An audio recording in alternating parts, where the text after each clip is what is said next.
प्रिय विद्यार्थियों, आज हमारा चर्चा का विषय रहेगा इलेक्ट्रोमैग्नेटिक स्पेक्ट्रम क्या होती है और इस स्पेक्ट्रम के कितने भाग हैं। इस स्पेक्ट्रम की यूटिलिटी क्या है, संवेदन में कितना महत्वपूर्ण है ये, और इसके कौन कौन से भाग संवेदन में काम आएंगे। सबसे पहले हम इसकी परिभाषा देंगे, फिर इलेक्ट्रोमैग्नेटिक स्पेक्ट्रम के विभिन्न जो डिवीजन किए गए हैं उनके बारे में बताएंगे, और साथ के साथ ये भी बताएंगे कि इलेक्ट्रोमैग्नेटिक स्पेक्ट्रम का कौन सा हिस्सा दूर संवेदन में काम आता है। सबसे पहले हम परिभाषा पर आते हैं। परिभाषा थोड़ा सा डायग्राम से समझने की कोशिश करें। अब यहाँ देखिए, सूर्य दिखाया गया है। सूर्य से ऊर्जा निकल रही है, और ये सूर्य से जो ऊर्जा निकलती है इसको कहते हैं विद्युत चुंबकीय विकिरण, EMR, इलेक्ट्रोमैग्नेटिक रेडिएशन। और जो EMR सूर्य से निकलती है इसका जो अधिकांश भाग है वेव्स के रूप में होता है, वेव्स के रूप में होता है। और इन जो वेव्स होती हैं, जो सूर्य से वेव निकलती है एनर्जी की, इन वेव्स की जो लेंथ है वो डिफरेंट होती है, भिन्न भिन्न लेंथ होती है। और न केवल भिन्न भिन्न लेंथ होती है बल्कि इनकी जो फ्रीक्वेंसी है, इनकी जो आवृत्ति है वो भी अलग अलग होती है। ये देखिए, यहाँ ये वेव दिखाई गई हैं। ये छोटी लेंथ की वेव है, और बड़ी लेंथ की वेव, और बड़ी लेंथ की वेव, और बड़ी लेंथ की वेव, और बड़ी लेंथ। यानी विभिन्न किरणों की लंबाई भिन्न भिन्न होती है, और इनकी परिणाम स्वरूप आवृत्ति भी भिन्न भिन्न होती है। तो ये एक किरणों का पुंज बन गया, एक किरणों का समूह बन गया। तो इलेक्ट्रोमैग्नेटिक स्पेक्ट्रम क्या हुआ? विभिन्न किरण लंबाइयों तथा विभिन्न किरण आवृत्तियों वाले समस्त किरण पुंज को हम इलेक्ट्रोमैग्नेटिक स्पेक्ट्रम कहते हैं। फिर सुनिए ध्यान से, सूर्य से ऊर्जा निकलती है इलेक्ट्रोमैग्नेटिक रेडिएशन के रूप में, उसका अधिकांश भाग वेव्स के रूप में होता है, और इन वेव्स की लंबाई भी भिन्न भिन्न होती है, और इनकी आवृत्ति भी भिन्न भिन्न होती है। इस प्रकार ये सारा का सारा जो परिवार है, सारी की सारी जो समस्त किरणें हैं, जो विभिन्न लंबाइयों की किरणें हैं और विभिन्न आवृत्तियों वाली किरणें हैं, इस समस्त किरण पुंज को, इसको विभिन्न किरण लंबाइयों और विभिन्न किरण आवृत्तियों वाले समस्त किरण पुंज को हम EMS, इलेक्ट्रोमैग्नेटिक स्पेक्ट्रम कहते हैं।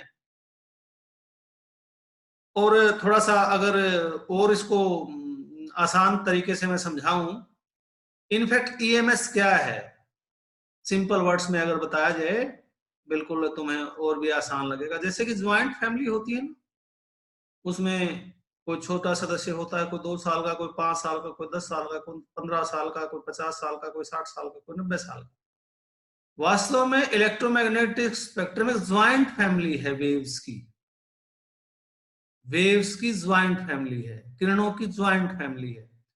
और ये किरणें लंबाइयों में भी अलग अलग होती हैं, और इनकी सघनता भी भिन्न भिन्न होती है, इनकी आवृत्ति भी भिन्न भिन्न होती है।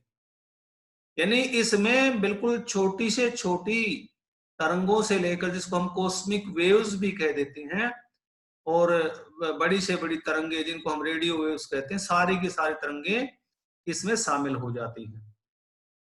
यानी इलेक्ट्रोमैग्नेटिक स्पेक्ट्रम क्या हुआ? सूर्य से अधिकांश ऊर्जा विद्युत चुंबकीय ऊर्जा तरंगों के रूप में निकलती है, और ये तरंगें लंबाई में बहुत छोटी से बहुत बड़ी तक होती हैं, और इनकी फ्रीक्वेंसी भी अलग अलग होती है। इस प्रकार विभिन्न लंबाइयों तथा विभिन्न आवृत्तियों वाले समस्त किरणपुंज को हम कहते हैं EMS, इलेक्ट्रोमैग्नेटिक स्पेक्ट्रम। अगर और सरल शब्दों में इसको कहा जाए, इनफैक्ट ये ज्वाइंट फैमिली है वेव्स की, और इसमें वेव्स कोई छोटी होती है, कोई बड़ी होती है, किसी की फ्रीक्वेंसी कम होती है, किसी की फ्रीक्वेंसी ज्यादा होती है।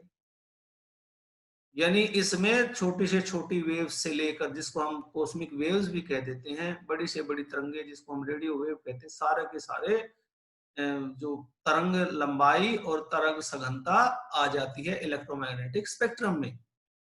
अब इसमें दो चीजें आई हैं, एक वेव लेंथ आई है और एक वेव की फ्रीक्वेंसी आई है। संभवतः आप इन शब्दों को अच्छी तरह नहीं समझ पा रहे हो, इसलिए मैंने यहाँ एडिशनल इंफॉर्मेशन में ये जो सेकंड स्लाइड है इसमें दी है। एग्जाम में लिखने की आवश्यकता नहीं है, परंतु आपके समझने के लिए जरूरी है। अब इसमें देखिए, ये वेव लेंथ दिखाई गई है, ये ऐसे ऐसे वेव चल रही है, वेव वेव वेव वेव बिल्कुल सीधी नहीं होती, आप जैसे समझते हैं कई बार। ये क्रेस्ट है इसका, यानी शिखर है, ये शिखर है, और एक शिखर से दूसरे शिखर तक की जो लंबाई होगी that will be called wavelength.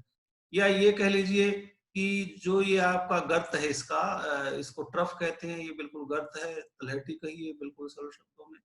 यहाँ से यहाँ तक की लंबाई लें, आगे ये दिखाया गया है, यहाँ से यहाँ तक की अगर लंबाई लें, ये वेवलेंथ होगी। यानी वेवलेंथ क्या है? वेवलेंथ जो length from crest to crest और फ्रॉम ट्रफ टू ट्रफ, यानी ये क्रेस्ट है, ये शिखर से शिखर, या ये घाटी से घाटी कह लीजिए, ये लंबाई है। यानी यहाँ वेवलेंथ क्या हुई? ए बी वेवलेंथ है, इसी प्रकार सी डी वेवलेंथ है। अब ये तो हो गई वेवलेंथ। दूसरा हो गया फ्रीक्वेंसी क्या है। अच्छा, एक इस वेवलेंथ को एक साइकिल भी कह देते हैं इसका, वेव का। ये जैसे कि ए बी साइकिल है, फिर आगे बी से ई साइकिल है, सी से डी साइकिल है, यानी एक वेवलेंथ एक साइकिल के बराबर होता है। ये दिखाया गया है, ये वेव का गति हो रही है, और ये इसका जो मीन पथ दिखाया गया है, मीन पथ है वेव का, यानी एक वेवलेंथ एक साइकिल, ये इक्विवेलेंट इसको समझिए। अब यानी वन साइकिल कहां से कहां तक कंप्लीट होगा? वन साइकिल कंप्लीट होगा क्रेस्ट टू क्रेस्ट, यानी क्रेस्ट ये है, क्रेस्ट ये है, क्रेस्ट, या ट्रफ टू ट्रफ, ये ट्रफ है, ये ट्रफ है, यानी एक साइकिल पूरा हो गया। यानी one cycle A B one cycle है यहाँ, और बी ई वन साइकिल है, सी डी वन साइकिल है, यानी ए बी कहिए, सी डी कहिए, या बी ई कहिए, सारे के सारे वन साइकिल है। अब फ्रीक्वेंसी क्या हुई? साइकिल क्यों समझा रहे हैं? ताकि हम आपको फ्रीक्वेंसी समझा सके। फ्रीक्वेंसी क्या है? Number of cycle passes through a point पर सेकंड। किसी बिंदु से एक सेकंड में कितने साइकिल क्रॉस हो जाएंगे, कितने साइकिल पास हो जाएंगे। एक सेकंड में किसी बिंदु से वेव्स के कितने साइकिल क्रॉस हो जाएंगे, वो हो गई आपकी इसकी फ्रीक्वेंसी, आवृत्ति। यदि आमतौर पर तरंगे अगर छोटी होंगी तो उसका फ्रीक्वेंसी ज्यादा होगी, और जो बड़ी तरंगे होंगी या लंबी तरंगे होंगी उनकी फ्रीक्वेंसी कम होगी। यानी दोनों चीजें मैंने बता दी हैं यहाँ। इसमें ये वेवलेंथ बताया है, ये वेवलेंथ है, ये वेवलेंथ है, और इसके बाद फिर फ्रीक्वेंसी बताई है। फ्रीक्वेंसी में बताया कि साइकिल, मान ली ये होता है एक साइकिल, एक वेवलेंथ एक साइकिल हो गया, ये वेवलेंथ है, ये साइकिल हो गया। यानी एक किसी स्थान से, किसी पॉइंट से एक सेकंड में कितने साइकिल क्रॉस कर जाते हैं, that will be called as frequency. और आमतौर पर फ्रीक्वेंसी जो शॉर्ट वेव होंगे उनकी फ्रीक्वेंसी हाई होगी, और जो लॉन्ग वेव होगी उनकी फ्रीक्वेंसी लो होगी। अब उसी पर चलते हैं, ये एडिशनल इंफॉर्मेशन थी, इसको एग्जाम में लिखने की आवश्यकता नहीं है। अब हम उसी पर आते हैं। हम क्या पढ़ रहे थे कि इलेक्ट्रोमैग्नेटिक स्पेक्ट्रम क्या है, और इलेक्ट्रोमैग्नेटिक स्पेक्ट्रम के बारे में मैंने बताया था कि इलेक्ट्रोमैग्नेटिक स्पेक्ट्रम जो सूर्य से EMR निकलती हैं वो वेव्स के रूप में निकलती हैं, और इन वेव्स की लंबाई में भिन्नता पाई जाती है। कुछ वेव की लंबाई 1 नैनोमीटर से भी कम होती है, कुछ वेव की लंबाई 1 मीटर से भी ज्यादा होती है, और न केवल इनकी लंबाई में भिन्नता पाई जाती है बल्कि इनकी फ्रीक्वेंसी में भी भिन्नता पाई जाती है। और इस प्रकार विभिन्न लंबाइयों तथा विभिन्न आवृत्तियों वाले समस्त किरणपुंज को हम इलेक्ट्रोमैग्नेटिक स्पेक्ट्रम कहते हैं। और मैंने जैसे कि शॉर्ट में बताया था कि वास्तव में एक ज्वाइंट फैमिली है सभी वेव्स की, और इस कुनबे में कुछ वेव लंबी होती हैं, कुछ वेव छोटी होती हैं, और उनकी फ्रीक्वेंसी भी अलग अलग होती है। अब इलेक्ट्रोमैग्नेटिक स्पेक्ट्रम को स्टडी हम क्यों करते हैं, कौन सी ऐसी जरूरत है, क्योंकि इलेक्ट्रोमैग्नेटिक स्पेक्ट्रम हमारा रिमोट सेंसिंग में हेल्प करता है। और जो हमारी आंखें हैं वो इलेक्ट्रोमैग्नेटिक स्पेक्ट्रम, पूरे के पूरे इलेक्ट्रोमैग्नेटिक स्पेक्ट्रम को नहीं देख पाती, बल्कि इसका बीच वाला थोड़ा सा पोर्शन ही देख पाती हैं। और वो जो बीच वाला थोड़ा सा पोर्शन है उसको कहते हैं हम दृश्य प्रकाश। आगे में जब डिवीजन करेंगे पढ़ेंगे आपको क्लियर हो जाएगा। यानी इसकी यूटिलिटी क्या है, यूटिलिटी है इसके रिमोट सेंसिंग में। सेंसर हैं वो डिटेक्ट कर लेते हैं डिफरेंट स्पेक्ट्रम को, और डिफरेंट स्पेक्ट्रम को डिटेक्ट करके डेटा कलेक्शन हो जाता है, और डेटा कलेक्शन होने के बाद आगे एनालिसिस वगैरह हो जाता है। यानी इसकी यूटिलिटी सीधी सी बात है कि रिमोट सेंसिंग में है। और रिमोट सेंसिंग कैसे होती है, सेंसर के माध्यम से होती है, सेंसर उसको डिटेक्ट करते हैं। और जैसा कि मैंने बताया कि जो स्पेक्ट्रम है बहुत विस्तृत क्षेत्र है विद्युत चुंबकीय ऊर्जा का, और हमारी आंखें पूरे के पूरे स्पेक्ट्रम प्रदेश को नहीं देख पाती, केवल उसका जो बीच वाला हिस्सा है वही हमारी आंखें देख पाती। बीच वाला भी थोड़ा सा भाग केवल, जिसको हम दृश्य प्रकाश कहते हैं। आगे इसमें डिवीजन में आपको क्लियर हो जाएगा। आगे है डिवीजन ऑफ ईएमआर। ईएमआर के भाग कितने हैं? ईएमएस इलेक्ट्रोमैग्नेटिक स्पेक्ट्रम, कहिए इसको इलेक्ट्रोमैग्नेटिक स्पेक्ट्रम। इलेक्ट्रोमैग्नेटिक स्पेक्ट्रम को वेवलेंथ के आधार पर बांटा गया है, 7 भागों में बांटा गया है। यद्यपि ये 7 के 7 भाग बिल्कुल क्लियर कट डिवीजन नहीं है, ये भाग एक दूसरे को ओवरलैप करते हैं, परंतु कुछ ना कुछ सुविधाजनक मान लिए और सुविधाजनक मान के अनुसार हमने रेंजेस फिक्स की, और उन रेंजेस को फिक्स करके हमने डिवीजन कर दिया। फिर मैं क्लियर कर दूं कि जो 7 भाग हमने किए हैं किस आधार पर किए हैं, तरंग लंबाई के आधार पर किए हैं। वास्तव में क्लियर कट डिवीजन नहीं है, ये रीजन है, एक दूसरे को ओवरलैप करते हैं। और फिर भी सुविधाजनक मान लेकर हमने इसका भाग किए हैं। इसमें जो भाग हैं आप ये टेबल में देख सकते हैं। गामा किरण प्रदेश है, इसकी लंबाई 0.03 नैनोमीटर से भी कम है। एक्सरे किरण प्रदेश है, इसकी लंबाई 0.03 से 30 नैनोमीटर है। पैराबैंगनी किरण प्रदेश, तो इस प्रकार पूरी की पूरी आप टेबल, मुझे बोलने की आवश्यकता भी नहीं है, पूरी की पूरी टेबल आप पढ़ सकते हैं कि किस प्रकार इसके डिवीजन है।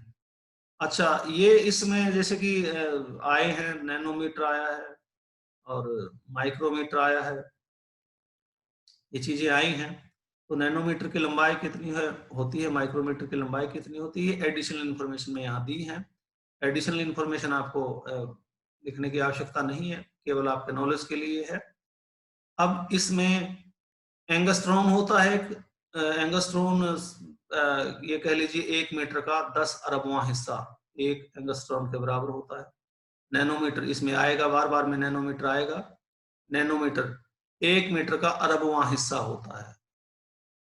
माइक्रोमीटर, एक माइक्रोमीटर क्या है, 1 मीटर का 10 लाखवां हिस्सा होता है।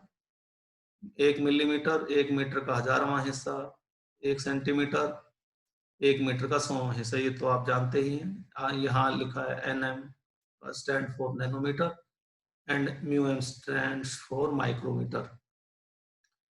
अभी हमने इसके 7 प्रदेश बताए थे, गामा किरण प्रदेश, एक्सरे किरण प्रदेश, पैराबैंगनी किरण प्रदेश, दृश्य किरण प्रदेश, अवरक्त किरण प्रदेश, लघु तरंग किरण प्रदेश, रेडियो तरंग किरण प्रदेश। अब हम इनकी बारी बारी से चर्चा करेंगे और प्रत्येक प्रदेश की यूटिलिटी क्या है इसके बारे में भी चर्चा करेंगे।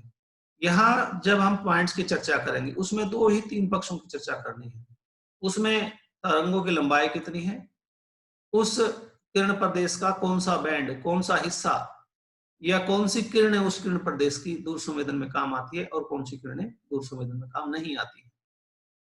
इन 2 विषयों पर ही चर्चा पर्याप्त है। यानी जब भी आप प्रत्येक पॉइंट की चर्चा करें इन 2 विषयों को जरूर बताएं, किरण की लंबाई और दूर संवेदन में उसकी उपयोगिता है कि नहीं है। अब सबसे पहले हम लेते हैं गामा किरण प्रदेश। अब ये देखिए, ये ऊपर स्पेस दिखाया गया है, यहाँ ये पूरा का पूरा स्पेस है। ये हमने एटमॉस्फेयर दिखाया है, यहाँ ये हमने ऑब्जेक्ट दिखाए हैं, ये जंगल कह लीजिए या पेड़ कह लीजिए, गांव नगर कह लीजिए, पर्वत कह लीजिए, ये ऑब्जेक्ट दिखाने के लिए है आपको। तो गामा किरण प्रदेश में जो तरंगों की लंबाई है 0.03 नैनोमीटर से भी कम होती है, लेस का निशान है, 0.03 नैनोमीटर से भी कम होती है इसकी जो लंबाई है। अच्छा, गामा किरण प्रदेश में जैसे कि यहाँ डायग्राम में दिखाया गया है, ये वायुमंडल है आपका, वायुमंडल में नीचे नहीं गई ये तरंगे, नीचे नहीं गई ये किरणें, तो इसका अर्थ है, और साथ में लिखा अवशोषण। इन गामा किरण प्रदेश में जो तरंगे हैं, इन तरंगों का वायुमंडल द्वारा अवशोषण कर लिया जाता है। जब वायुमंडल ने इसका अवशोषण कर लिया, जब वायुमंडल ने इसको एब्जॉर्ब कर लिया, तो ऑब्जेक्ट तक नहीं पहुंची, ऑब्जेक्ट तक विकिरण की प्राप्ति नहीं हुई। और जब तक ऑब्जेक्ट के पास विकिरण नहीं पहुंचेगी, जब तक ऑब्जेक्ट के पास इलेक्ट्रोमैग्नेटिक स्पेक्ट्रम नहीं पहुंचेगी, तब तक दूर संवेदन का काम नहीं हो सकता।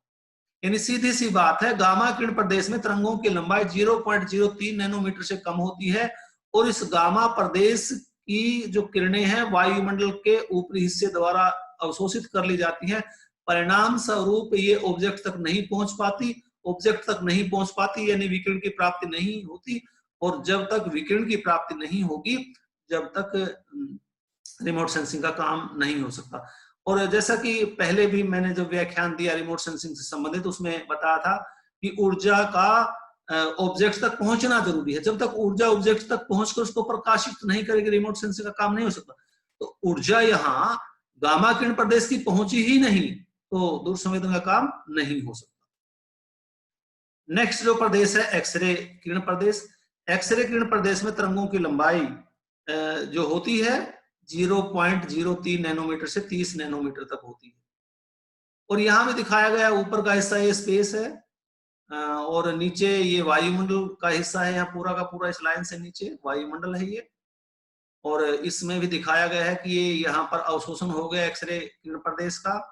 तो इसका अर्थ है कि जैसे गामा किरण प्रदेश में हमें तरंगों की प्राप्ति, वेव्स की प्राप्ति ऑब्जेक्ट के पास नहीं हुई, विकिरण प्राप्त नहीं हुआ, प्रकाशित नहीं हुए, तो इसका अर्थ है यहाँ पर भी रिमोट सेंसिंग नहीं होगा। यानी एक्सरे किरण प्रदेश में भी जो तरंगे हैं वायुमंडल द्वारा अवशोषित कर ली जाती हैं, और वो ऑब्जेक्ट तक नहीं पहुंच पाती, ऑब्जेक्ट तक विकिरण की प्राप्ति नहीं हो पाती, और जब तक ऑब्जेक्ट तक विकिरण की प्राप्ति नहीं होगी, वो रिमोट सेंसिंग नहीं होगा। नेक्स्ट जो प्रदेश है वो पैराबैंगनी किरण प्रदेश है। पैराबैंगनी किरण प्रदेश में ये देखिए, पैराबैंगनी किरण प्रदेश की ये जो लाइन है, ये लाइन जो दिखाती है लेंथ को दिखाती है, वेवलेंथ को दिखा रही है लाइन। इसमें वेवलेंथ देखिए, यहाँ पढ़िए 0.03 म्यूएम माइक्रोमीटर से लेकर 0.04 माइक्रोमीटर तक होती है। पैराबैंगनी किरण प्रदेश में तरंगों की लंबाई यहां देखिए 0.03 म्यूएम से लेकर 0.04 म्यूएम माइक्रोमीटर तक होती है। पैराबैंगनी किरण प्रदेश का भी ज्यादातर हिस्सा 90% हिस्सा जो ईएमएस इलेक्ट्रोमैग्नेटिक रेडिएशंस होती हैं पैराबैंगनी किरण प्रदेश में, जो वेव्स होती हैं, उनका ज्यादातर हिस्सा ओजोन परत द्वारा अवशोषित कर लिया जाता है। कौन सी किरणें अवशोषित होती हैं? 0.03 माइक्रोमीटर से लेकर 0.3 माइक्रोमीटर तक की लंबाई की जो किरणें हैं, वो वायुमंडल में जो ओजोन परत है उसके द्वारा अवशोषित कर ली जाती है। थोड़ा सा हिस्सा बचता है जो अवशोषित नहीं होता। कौन सा हिस्सा बचता है तरंगों का? 0.3 माइक्रोमीटर से लेकर 0.4 माइक्रोमीटर तक का जो हिस्सा है तरंग लंबाई का, वो बचता है दूर संवेदन के लिए। यानी इस हिस्से में पृथ्वी पर विकिरण पहुंचता है। यानी जो पैराबैंगनी किरणें हैं जिनकी लंबाई सीधी सी बात है 0.3 माइक्रोमीटर से लेकर 0.4 माइक्रोमीटर तक की होगी, वो तरंगे, इस लंबाई की तरंगे किस प्रदेश में? पैराबैंगनी किरण प्रदेश में इस लंबाई की तरंगे धरती पर पहुंच जाएंगी। और इस लंबाई की तरंगे 0.03 माइक्रोमीटर से 0.3 माइक्रोमीटर तक की तरंगे धरती पर नहीं पहुंचेगी। वो कहां अवशोषित चली गई? ओजोन परत द्वारा अवशोषण कर लिया गया। तो ये तरंगे जब धरती पर पहुंचेंगी, ये जो लंबाई की तरंगे धरती पर पहुंचेंगी 0.3 माइक्रोमीटर से 0.4 माइक्रोमीटर तक, तो ये दूर संवेदन का काम करेंगी। इसको हम फोटोग्राफिक बैंड कहते हैं, दूर संवेदन का। थोड़ा सा नीचे आप इसको देख सकते हैं, नीचे थोड़ा समझाया गया। यानी फोटोग्राफिक बैंड में जो तरंगे हैं 0.3 से 0.4 माइक्रोमीटर तक की हैं। तो इसमें एनर्जी धरती पर पहुंच रही है, energy reaches on the object. यानी ये जो टोटल जो आपका पैराबैंगनी किरण प्रदेश था, उसका केवल 10% हिस्सा ही है जिसको हम फोटोग्राफिक बैंड कहते हैं। 90% नहीं पहुंचती। 90% को किसने ले लिया? ओजोन परत ने अवशोषित कर लिया। यानी फोटोग्राफिक बैंड टोटल बैंड का, टोटल रीजन का 10% हिस्सा है। यानी इस लंबाई की तरंगे धरती पर पहुंचती हैं, ऑब्जेक्ट के पास जाती हैं, दिखाया गया ऑब्जेक्ट के पास गई हुई। परंतु इसमें एक स्थिति जरूर है कि जब ये तरंगे धरती पर पहुंचती, इनका जो स्कैटरिंग है वो बड़ी ही हाई होता है, और ऐसी स्थिति में इस फोटोग्राफिक बैंड पर दूर संवेदन के लिए हमें उच्च क्वालिटी के लेंस लगाने पड़ते हैं। यानी इस बैंड में दूर संवेदन के लिए, किस बैंड में? फोटोग्राफिक बैंड में दूर संवेदन के लिए हमें उच्च क्वालिटी के लेंस चाहिए। उच्च क्वालिटी के लेंस नहीं होंगे तो हमारा दूर संवेदन का काम नहीं होगा। अच्छा, इसमें जो फोटोग्राफिक बैंड है, इसमें एक विशेषता है कि ये जो पैराबैंगनी किरण है फोटोग्राफिक बैंड की, जो कैल्साइट है और फ्लोराइड है जो धरती में मिलते हैं खनिज के रूप में, कैल्साइट और फ्लोराइड, ये जो पैराबैंगनी किरणें हैं ये बहुत बढ़िया तरीके से रिफ्लेक्ट होती है। यानी इसका अर्थ है संवेदक के पास बहुत बढ़िया तरीके से रिफ्लेक्ट होकर पहुंच गई, तो इसका अर्थ है वहां पर कैल्साइट और फ्लोराइड के भंडार है। यानी ये फोटोग्राफिक बैंड, पैराबैंगनी किरणों का फोटोग्राफिक बैंड, इसमें सहायता करता है, कैल्साइट और फ्लोराइड की खोज में सहायता करता है। यानी इसको दोबारा फिर समझिए, जो पैराबैंगनी किरण प्रदेश है बच्चों, उसकी लंबाई 0.03 म्यूएम से लेकर 0.4 म्यूएम तक होती है। सारा का सारा पैराबैंगनी किरण प्रदेश दूर संवेदन में काम नहीं आता। इसका 90% भाग तो, इस पैराबैंगनी किरण प्रदेश के 90% किरण लंबाइयां तो अवशोषित कर ली जाती हैं ओजोन परत द्वारा, जिनकी लंबाई 0.03 म्यूएम से 0.3 म्यूएम तक है। इस पैराबैंगनी किरण प्रदेश का थोड़ा सा भाग पृथ्वी पर पहुंच पाता है, और वो भाग है 0.03 म्यूएम से 0.3 म्यूएम से 0.4 म्यूएम की लंबाई की किरणें ये ही पहुंच पाती हैं। तो ये किरणें ही, इस लंबाई की किरणें ही, जिसको हम कहते हैं पैराबैंगनी किरण प्रदेश का फोटोग्राफिक बैंड, ये ही दूर संवेदन में हमारी हेल्प करती हैं। अब इस फिगर में दिखाया गया, यहाँ ये स्पेस है, ये वायुमंडल है। यानी वायुमंडल को क्रॉस करके फोटोग्राफिक बैंड की, यानी जो इधर हिस्सा दिखाया गया था फोटोग्राफिक बैंड, ये दिखाया गया था, ये है फोटोग्राफिक बैंड, ये यहाँ से यहाँ लंबाई है। तो इस फोटोग्राफिक बैंड की जो किरणें हैं धरती पर पहुंचती हैं, परंतु इसमें एक जरूर होता है कि स्कैटरिंग बहुत हाई होती है, और हाई स्कैटरिंग होने के कारण हाई क्वालिटी के जो लेंसेज है उनकी जरूरत पड़ती है। यहाँ पहुंची हुई दिखाई गई है। इस इन तरंगों की एक विशेषता और है कि जो कैल्साइट और फ्लोराइड है उससे बहुत अच्छा रिफ्लेक्शन मिलता है इन तरंगों को। तो ये तरंगे कैल्साइट और फ्लोराइड की खोजों में काम आती हैं।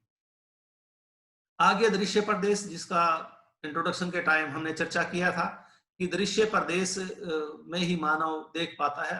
अन्य जो बैंड हैं, अब तक जो 3 चर्चा किए हैं, 3 प्रदेशों की चर्चा की है, उनको मनुष्य की आंखें देख नहीं पाती।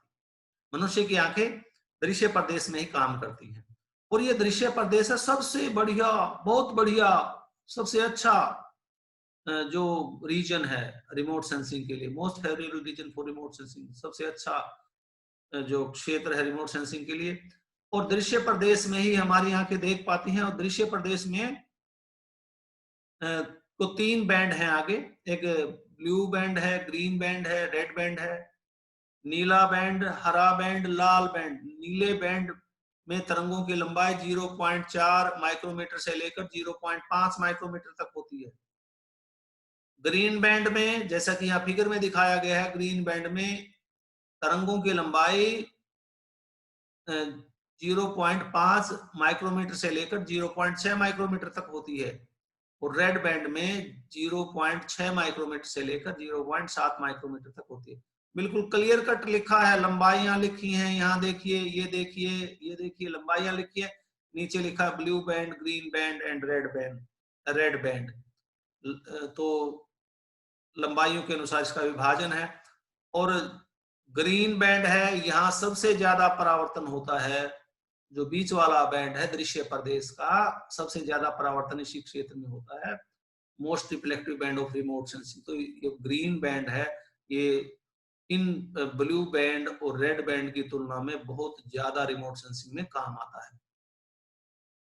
ये जो दृश्य प्रदेश है, इसमें दोनों प्लेटफार्मों से दृश्य प्रदेश की चर्चा है ना, दृश्य प्रदेश में 3 बैंड बताए, blue band, green band, red band, लंबाइयां इनकी बताई हैं, इसमें लाइन में दिखाई गई है, और इसमें सबसे ज्यादा रिफ्लेक्टिव बैंड बताया ग्रीन बैंड।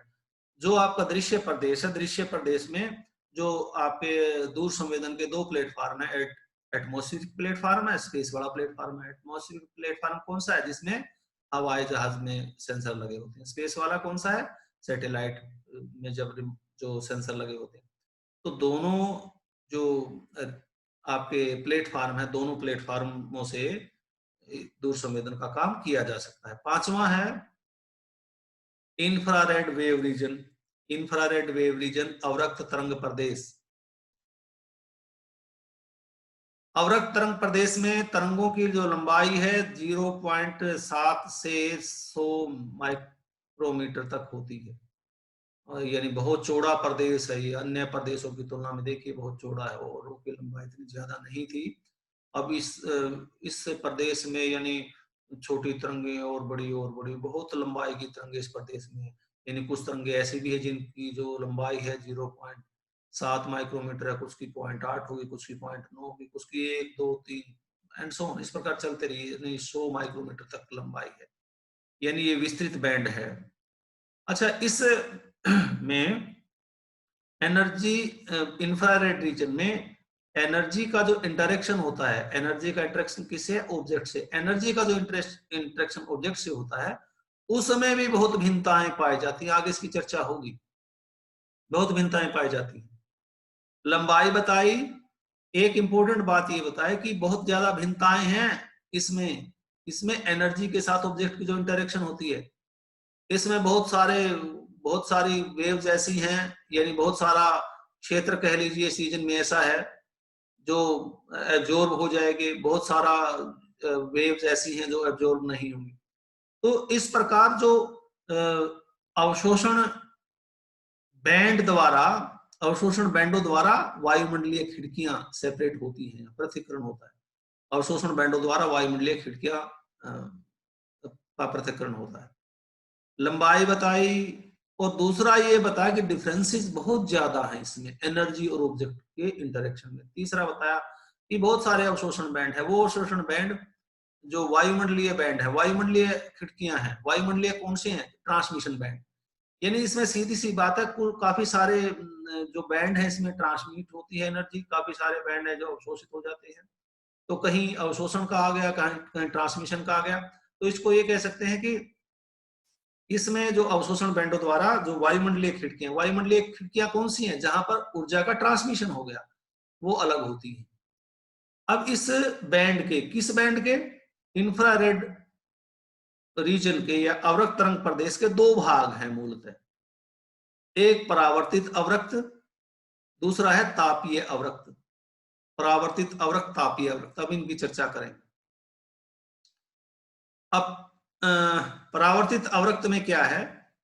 परावर्तित अवरक्त भी पूरा का पूरा ऐसा बैंड नहीं है जहां से संवेदन का काम किया जा सके। परावर्तित अवरक्त बैंड में केवल पहले इसकी लंबाई देखिए, परावर्तित अवरक्त बैंड में तरंगों की लंबाई कितनी है? ऊपर भी इसमें दिखाई गई थी कि परावर्तित अवरक्त बैंड में तरंगों की लंबाई पहले भी यहां दिखाई गई थी, 0.7 म्यू एम से लेकर 3.0 म्यू एम तक है। और तापीय अवरक्त बैंड में तरंगों की लंबाई 3.0 माइक्रोमीटर से लेकर 100 माइक्रोमीटर तक है। यानी अब लेते हैं परावर्तित अवरक्त बैंड, जैसा कि लंबाई बताई गई थी कितनी, 0.7 माइक्रोमीटर से लेकर 3.0 माइक्रोमीटर तक। अब ये सारा का सारा परावर्तित अवरक्त बैंड भी यूजफुल नहीं है, काम का नहीं है सुदूर संवेदन के लिए। इसमें केवल जो 0.7 म्यूएम से 0.9 म्यूएम की तरंग की जो तरंगे हैं जिनकी लंबाइयां हैं, वही रीजन, वही जोन रिमोट सेंसिंग में काम आता है। इसके अतिरिक्त जो अन्य तरंग लंबाइयां हैं 0.9 माइक्रोमीटर से लेकर 3.0 माइक्रोमीटर तक की जो तरंग की लंबाइयां हैं वो रिमोट सेंसिंग में काम नहीं आती।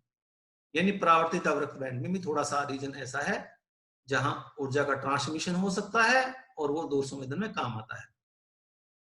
अच्छा, इस बैंड में एनर्जी रिफ्लेक्ट होती है, एनर्जी रिफ्लेक्ट होती है, एनर्जी रिफ्लेक्ट होती है परावर्तित, इसीलिए इसका नाम परावर्तित रखा है, परावर्तित। यानी इस बैंड में एनर्जी रिफ्लेक्ट होती है, पदार्थ से टकराकर वापस एनर्जी रिफ्लेक्ट होती है, तब दूर संवेदन का काम होता है। यानी इसमें जो ऑब्जेक्ट है उसका टेम्परेचर का संवेदन नहीं होता। अब दूसरा जो बैंड बताया था तापीय अवरक्त बैंड, तापीय अवरक्त बैंड कुछ अलग है। अब तापीय अवरक्त बैंड भी बहुत लंबा चौड़ा है, जैसा कि पहले जो डायग्राम में बताया गया था, तापीय अवरक्त बैंड की लंबाई 3 माइक्रोमीटर से लेकर 100 माइक्रोमीटर तक है। यहां भी दिखाया गया 3 माइक्रोमीटर से लेकर 100 माइक्रोमीटर तक। अब इस बैंड में एक खासियत ये है, इस बैंड में जो एनर्जी है वो रिफ्लेक्ट नहीं होती, जैसे कि पहले जो बैंड आए हैं उनमें एनर्जी रिफ्लेक्ट होकर आई है। इससे पहले बैंड में भी क्या हुआ था, एनर्जी रिफ्लेक्ट हुई थी, ये लिखा special, remote sensing through reflected energy. पहले बैंड में एनर्जी रिफ्लेक्ट हुई थी, इसमें एनर्जी रिफ्लेक्ट नहीं होती। इस बैंड में जो रिमोट सेंसिंग का काम है टेम्परेचर पर डिपेंड करता है, जो ऑब्जेक्ट है उसका टेम्परेचर सेंस करता है संवेदक। No reflection of energy wave, यानी इसमें रिफ्लेक्ट एनर्जी का रिफ्लेक्शन नहीं होता। इसमें जो ऑब्जेक्ट से हीट एमिट होती है, जो टेम्परेचर एमिट होता है, वो हीट ही सेंस्ड होती है संवेदक द्वारा। अब जैसा कि प्रारंभ में मैंने बताया था, वही बात मैंने कहा था कि क्लियर हो जाएगी ये। इसमें बताया था कि डिफरेंसेस इन डायरेक्शन, इसमें इंटरेक्शन में डिफरेंसेस है एनर्जी और ऑब्जेक्ट में। तो डिफरेंसेस कैसे दिखे आपने, परावर्तित अवरक्त बैंड में क्या रिफ्लेक्ट हुई, एनर्जी रिफ्लेक्ट हुई, डिफरेंसेस हो गया ना। और दूसरे में क्या हो गया, तापीय अवरक्त बैंड में क्या रिफ्लेक्ट हुआ, तापीय अवरक्त बैंड में रिफ्लेक्ट हो रहा है, एनर्जी रिफ्लेक्ट नहीं हो रही है, टेम्परेचर जा रहा है। जो ऑब्जेक्ट टेम्परेचर छोड़ रहा है वो टेम्परेचर संवेदक द्वारा रिकॉर्ड किया जा रहा है एज पर नेम, जैसा कि नाम है इसका तापीय अवरक्त, यानी तापमान से ही इसमें संवेदन का काम होता है। और पहले में परावर्तित अवरक्त यानी परावर्तन से हुआ। अब आ गई ना वही बात कि इसमें जो पदार्थ के बीच या ऑब्जेक्ट के बीच और एनर्जी के बीच इंटरेक्शन है उसमें भिन्नता पाई जाती है। पहले में जो परावर्तन के द्वारा संवेदन हुआ और दूसरे में जो हीट के द्वारा संवेदन हुआ। तो इसमें भी देखिए सारा का सारा रीजन यूजफुल नहीं है रिमोट सेंसिंग के लिए। इसमें रिमोट सेंसिंग के लिए यूजफुल ये दिखाया गया शेडेड पोर्शन, ये दिखाया गया शेडेड पोर्शन, यानी इसमें 0.3 mm से 5 mm तक का प्रदेश रिमोट सेंसिंग के लिए यूजफुल है। उसके बाद बहुत कम यूजफुल है, और फिर 8 से 14 लंबाई तरंग प्रदेश रिमोट सेंसिंग के लिए यूजफुल है। इसके बाद 14 से 22 वाले में कोई खास रिमोट सेंसिंग का काम नहीं हो सकता, और 22 से 100 तरंग लंबाई का प्रदेश है उसमें तो बिल्कुल ही रिमोट सेंसिंग नहीं हो सकता। ये सारी की सारी एनर्जी जो एटमॉस्फेरिक मॉलिक्यूल्स हैं, जो वायुमंडलीय कण कह लीजिए, वायुमंडलीय कणों द्वारा सारी की सारी EMR एब्जॉर्ब कर ली जाती है, ट्रांसमिशन ही नहीं हो पाता, वायुमंडल क्रॉस ही नहीं करने देता उसको। तो वायुमंडल क्रॉस नहीं करने देगा, ऑब्जेक्ट के पास नहीं पहुंचेगी, तो रिमोट सेंसिंग नहीं होगा। इस पॉइंट को दोबारा फिर मैं एक बार बता देता हूं जैसा कि मैंने बताया कि ये जो तरंग प्रदेश है जिसको हम कहते हैं इंफ्रारेड वेव रीजन, ये अन्य प्रदेशों की तुलना में काफी विस्तृत है। जैसा कि आप लंबाई से देखिए, इसमें तरंगों की लंबाई 0.7 mm से 100 mm तक है, 100 माइक्रोमीटर तक है। और इसमें बहुत डिफरेंसेस पाए जाते हैं, एनर्जी और ऑब्जेक्ट के बीच जो इंटरेक्शन होती है, बहुत डिफरेंसेस पाए जाते हैं। और दो डिफरेंस मैंने आगे बताए थे, आगे भी आएंगे। वो डिफरेंस क्या है? एक बैंड में परावर्तन होता है, परावर्तन द्वारा संवेदन होता है, दूर संवेदन होता है, और दूसरे बैंड में परावर्तन से नहीं होता, एनर्जी के परावर्तन से नहीं होता, बल्कि जो हीट है, जो पदार्थ हीट एमिट करता है उसका संवेदन होता है। तो इस बैंड में अंतर है संवेदन में। तो इस बैंड में जैसा कि मैंने बताया कि बहुत विस्तृत बैंड है। इस बैंड में बहुत सारा ऐसी किरणें हैं जो अवशोषित हो जाती हैं, बहुत सारी ऐसी किरणें जो ट्रांसमिट हो जाती हैं डिफरेंट लंबाई की। तो इस बैंड में काफी सारे अवशोषण बैंड हैं, काफी सारे ट्रांसमिशन बैंड हैं। यानी ये कह लीजिए जो अवशोषण बैंड है ट्रांसमिशन बैंडों को अलग करते हैं। ट्रांसमिशन बैंड को हम यहाँ वायुमंडलीय खिड़कियां कहते हैं। वायुमंडलीय खिड़कियां पहले बताया जा चुका है कि इन खिड़कियों के माध्यम से ही संवेदन होता है, यानी वो जोन जहां एनर्जी का ट्रांसमिशन हो जाता है और जो हमारे संवेदन के काम आता है, उनको वायुमंडलीय खिड़की हम कह सकते हैं। और इस लंबे चौड़े बैंड को हम दो भागों में बांट सकते हैं। पहला बैंड जिसकी लंबाई मैंने बताई है 0.7 से 3 माइक्रोमीटर परावर्तित अवरक्त बैंड है। और ये बैंड भी पूरा का पूरा दूर संवेदन में काम नहीं आता। इस बैंड में भी 0.7 माइक्रोमीटर से लेकर 0.9 माइक्रोमीटर तक का जो लंबाई तक की तरंगे हैं वही दूर संवेदन में काम आती हैं। इसके अलावा जो बैंड का बचा हुआ हिस्सा है 0.9 माइक्रोमीटर से लेकर 3 माइक्रोमीटर तक का हिस्सा दूर संवेदन में काम नहीं आता। इसमें जो संवेदन का काम होता है एनर्जी के परावर्तन द्वारा होता है। एनर्जी परावर्तित होती है पदार्थ से टकराकर, तब दूर संवेदन का काम होता है। यानी इसमें टेम्परेचर का कोई रोल नहीं है, ऑब्जेक्ट के टेम्परेचर का कोई रोल नहीं है। अगला जो तापीय अवरक्त बैंड है उसमें टेम्परेचर का ही रोल है, जैसा कि नाम ही है तापीय, यानी इसमें संवेदन का काम तापमान द्वारा होता है। किसके तापमान द्वारा? ऑब्जेक्ट जो तापमान एमिट कर रहा है, कोई भी ऑब्जेक्ट है, पर्वत, पठार, मैदान, झीलें, तालाब, गांव, नगर, वो ऑब्जेक्ट है, वो ऑब्जेक्ट क्या करता है? हीट को छोड़ता है, और जो आपका सेंसर है उस हीट को ही सेंस कर रहा है। यानी पहले बैंड में जो संवेदन का काम हुआ परावर्तन द्वारा हुआ, एनर्जी के परावर्तन द्वारा। इसमें एनर्जी के परावर्तन द्वारा नहीं होता, इसमें बल्कि जो हीट एमिट होता है उसकी सेंसिंग होती है या उसका संवेदन होता है। और इसमें भी जैसा कि मैंने बताया कि इसमें भी सारा का सारा जो लंबाई की किरणें हैं, सभी लंबाई की किरणें, तरंगे दूर संवेदन का काम नहीं करती। इसमें केवल 3 म्यूएम से 5 म्यूएम तरंग प्रदेश, लंबाई का तरंग प्रदेश दूर संवेदन का काम करता है, जैसे कि इसमें सेट किया गया है। इसी प्रकार ये आ गया खाली, इसमें दूर संवेदन का काम नहीं होता 5 से 8 में। फिर इसमें सेट किया गया रिमोट सेंसिंग, इसमें रिमोट सेंसिंग का काम होता है 8 म्यूएम से 14 म्यूएम में। इसके बाद बिल्कुल नामात्र का होता है, यहाँ होता ही। और इसमें 22 माइक्रोमीटर से लेकर 100 माइक्रोमीटर तक की लंबाई का तरंग प्रदेश है। उसमें सारी की सारी जो एनर्जी आती है वो वायुमंडलीय कणों द्वारा एब्जॉर्ब कर ली जाती है, उसका अवशोषण कर लिया जाता है, उसको खा लिया जाता है, तो ऑब्जेक्ट तक नहीं पहुंचेगी, ट्रांसमिशन ही नहीं होगा, वायुमंडल क्रॉस ही नहीं करेगी, वो ऑब्जेक्ट तक नहीं पहुंचेगी, तो कोई रिमोट सेंसिंग का काम इसमें नहीं होगा। जो छठा प्रदेश है उसको हम लघु तरंग प्रदेश बोलते हैं। लघु तरंग प्रदेश माइक्रोवेव रीजन। माइक्रोवेव रीजन में तरंगों की लंबाई अन्य प्रदेशों की तुलना में काफी ज्यादा होती है। 1 मिलीमीटर से लेकर 1 मीटर तक की लंबाई की तरंगे होती हैं।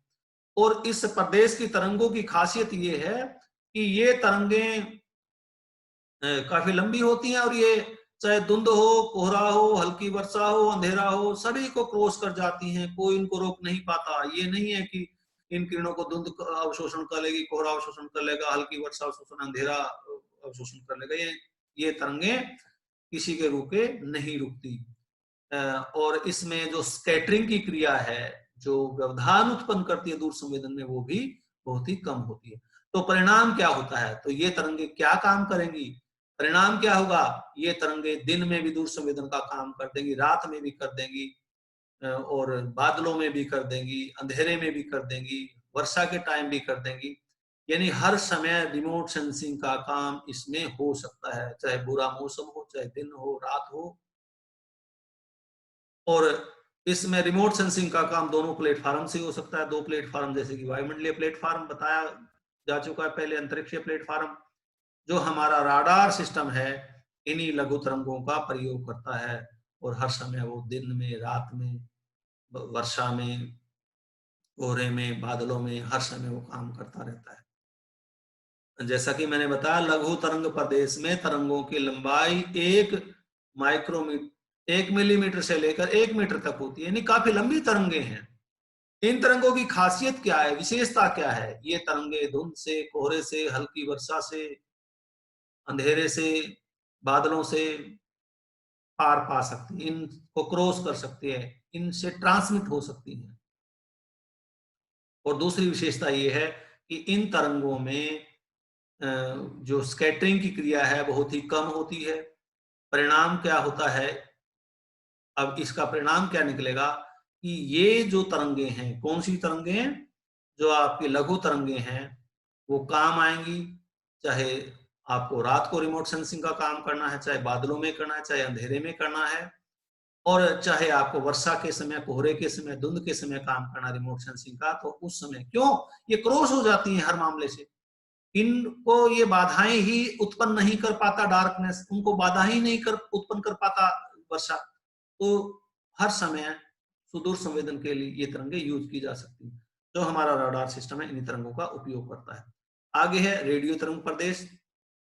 रेडियो तरंग प्रदेश में तरंगों की लंबाई और भी ज्यादा होती है, सबसे लंबी तरंगे होती हैं। इसमें तरंग की लंबाई 100 सेंटीमीटर से भी ज्यादा होती है, और ये तरंगे मुख्यतः जो हमारे दूर संचार की व्यवस्था उसमें काम आता है, जो हमारा टेलीविजन जिसके माध्यम से हम प्रसारण देख पा रहे हैं, जो हमारी रेडियो है जिसके माध्यम से हम प्रसारण सुन पा रहे हैं, ये सारा का सारा कमाल, ये सारा का सारा काम रेडियो तरंग प्रदेश में होता है। रेडियो तरंग प्रदेश की जो तरंगे हैं, उन्हीं के कारण हम टेलीविजन देख पा रहे हैं, उन्हीं के कारण हम जो रेडियो है वो सुन पाते हैं, उन्हीं के कारण जितने भी संचार व्यवस्था सारी की सारी रेडियो तरंग प्रदेश में ही होती है।